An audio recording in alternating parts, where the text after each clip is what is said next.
এখানে এসব কি হচ্ছে জানতে পারি ছোট? ফুলকিকে আমি আমার মেয়ের মতো দেখেছি, আর রোহিতকে আমার জামাই। তাদের এত অপমান কেন হচ্ছে এই রাজবাড়িতে? দিদি, তুমি এখন এত রাতে এখানে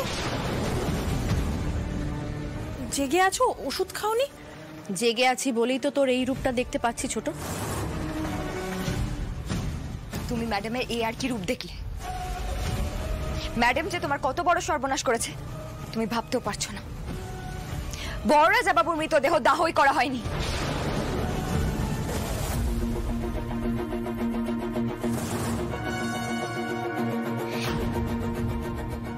সেই দিন যে দেহটা পুড়িয়েছিলে সেটা বড় রাজা বাবুরই তো?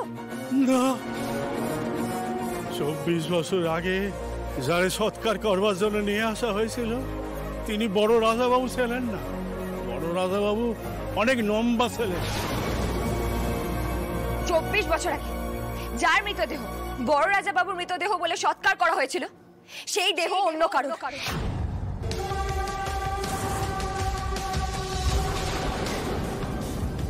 যে দুর্ঘটনায় বড় রাজা বাবুর মৃত্যু হয়েছিল সেই দুর্ঘটনা ঘটানো হয়েছিল।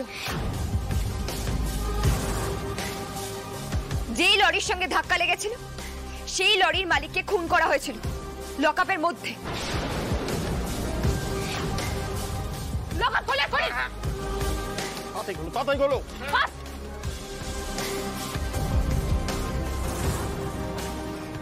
বলা হয়েছিল বড় রাজা বাবু অ্যাক্সিডেন্টের পর জলে পড়ে গিয়েছিলেন।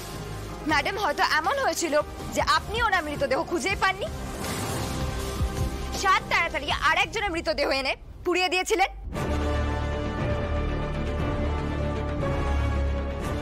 এই কাজ কেন করেছিলেন ম্যাডাম? বড় রাজা বাবুর খুনের পেছনে কে ছিল? বড় মা, আজ আমরা এই প্রশ্নগুলো তুলেছি। আমি আর স্যার এই বিষয়ে তদন্ত করছি বলে আজ আমাদের জ্যান্ত পুড়িয়ে মেরে ফেলা হচ্ছিল।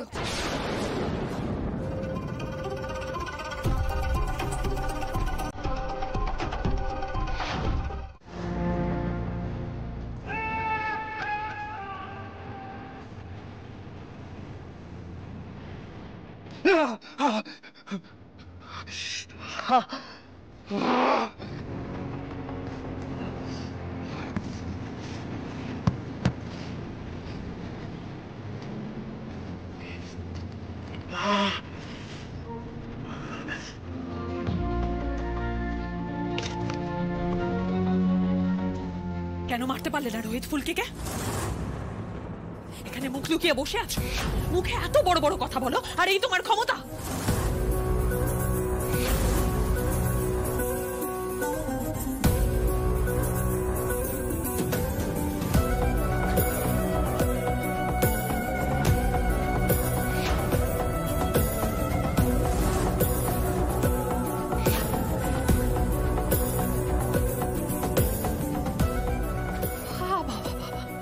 চমৎকার, মুখ পুড়িয়ে এসেছো। কে পোড়ালো মুখ? ফুলকি। এটার এত বড় স্পর্ধা আমাকে শাসাচ্ছে, আমাকে। মেয়েটা তো সব জানে দেখছি।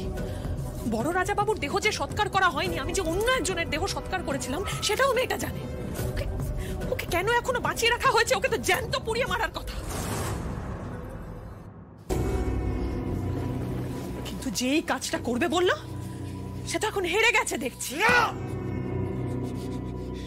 না ম্যাডাম, রুদ্র সান্যাল কোনোদিন হারেনি আর কোনোদিন হারবেও না। আপনি কিছু জানেন না, আপনি কিছু জানেন না। ফুলকি আর আমার যুদ্ধের ব্যাপারে আপনি কিছু জানেন না। বহুদিনের যুদ্ধ আমাদের। কখন ফুলকি আগে থাকে, কখন আমি এক পা আগে থাকি। হার জিতের ফয়সলা এখনো হয়নি, এখনো হয়নি। শেষ হাসি সেই হাসে যে শেষ স্থানে যেতে, সেই সময় এখন আসেনি। কিন্তু ফার্দার এই কথাটা কোনোদিনও বলবেন না যে ফুলকি দাসের কাছে রুদ্ররূপ সান্যাল হেরে গেছে। বাবা, বড় বড় কথার তো শেষ নেই। এবার কাজের কাজ কিছু করে দেখাও। করবো তো, কাজের কাজ করবো বলেই তো এত গুটি সাজিয়ে বসে আছে। এই যে সংশোধনাগারে অন্য একজন রুদ্ররূপ সান্যাল সেজে বসে আছে, সে কথা কি ফুলকি জানে?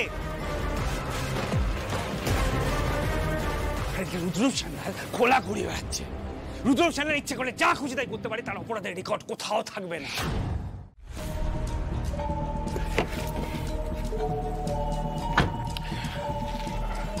দানু ঠিক থাকবে? দানুটাকে এখানে এইভাবে মাথা কাজ করছে না ফুলকি।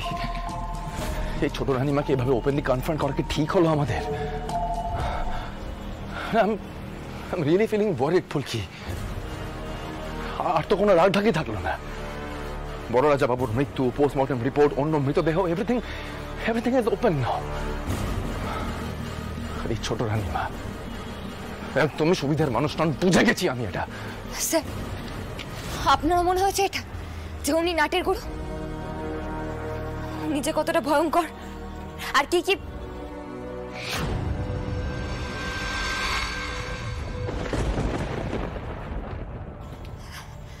স্যার, এত বড় ভুল আমরা কি করে করলাম? স্যার, আমাদের এক্ষুনি আবার রাজবাড়িতে ফিরে যেতে হবে। হোয়াট? আবার কেন? বড়মা যখন ছোট রানীমাকে বলছিল যে বড়মার বিশ্বাসের ভিত নড়ে যাওয়ার কথা, তখন আপনি ছোট রানীমার চোখগুলো দেখেছিলেন কিরকম রাগে জ্বলছিল? বড়মা যদি কোনো ক্ষতি করে দেয়, না না, আমার তখনই উচিত ছিল বড়মাকে আমাদের সাথে নিয়ে আসা। ফুলকি ফুলকি ফুলকি ফুলকি হোল্ড অন, রিল্যাক্স, ঠান্ডা মাথায় ভাবো। এখন রাজবাড়িতে ঢুকে বড় মাকে বের করা মানে আবার ঝামেলা। তাছাড়া লাগবেই বা কোথায় তুমি বড় মাকে? আমাদের বাড়িতে। দেখুন, এখন এখানে আমরা কাউকে কিচ্ছু বলবো না, চুপচাপ সুড়ঙ্গ দিয়ে ঢুকবো, বড় মাকে নেবো, চলে আসবো। আজকের পর থেকে বড় মার প্রাণ সংশয় অবধি হতে পারে স্যার। বড় মাকে এই ঝুঁকিতে রেখে যাওয়া যাবে না। আমি যাচ্ছি, আপনি আসুন তাড়াতাড়ি। ফুলকি